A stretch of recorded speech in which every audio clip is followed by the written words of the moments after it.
कोल्हापुरात शरद पवारांचा डाव, समरजित घाटगेंचा राष्ट्रवादीत प्रवेश, मुश्रीफांविरोधात निवडणूक लढण्याची शक्यता.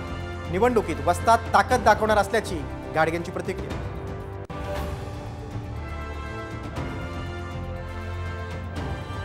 मंत्री उदय सामंत आणि एसटी कर्मचाऱ्यांची बैठक निष्फळ, बेमुदत संपावर ठाम.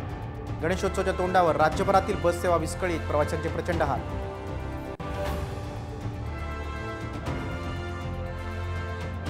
लाडकी बहीण योजनेत मोठा घोटाळा, साताऱ्यातल्या व्यक्तीने एकाच महिलेचे वेगवेगळे फोटो आणि 30 आधार क्रमांक वापरून घातला गंडा. दोषींवर कडक कारवाई करणार मुख्यमंत्र्यांची ग्वाही.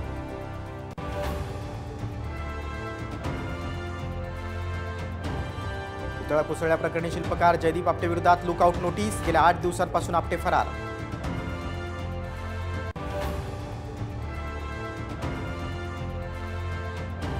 आणि अहमदनगर शहराच्या नामांतरापूर्वीच रेल्वे स्टेशनचं नामांतर केंद्रीय रेल्वे मंत्रालयानं काढलं.